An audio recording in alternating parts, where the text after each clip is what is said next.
நல்ல தீர்மானங்களையும் கொடுத்திருக்காங்க. குறிப்பாக இன்றைக்கு காலனி என்கின்ற வார்த்தையை எடுக்கணும் அப்படின்னு சொல்லி அதனாலதான் நான் குறிப்பிட்டேன். வெறும் வார்த்தை விளையாட்டினால் சமத்துவம் வந்துவிடாது.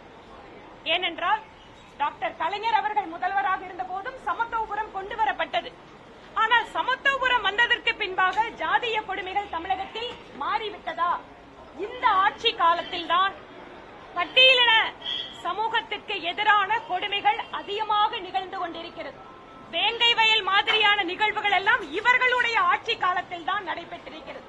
அதனால் வெறும் வார்த்தை விளையாட்டிலே கவனத்தில் வைக்காமல் நான் பேசுகின்ற பொழுது குறிப்பிட்டேன், 100 ஆண்டுகளை தொட்டிருக்கின்ற RSS இயக்கம் ஆக்கப்பூர்வமாக தீண்டாமைக்கு எதிராக பணியாற்றிக் கொண்டிருக்கிறது.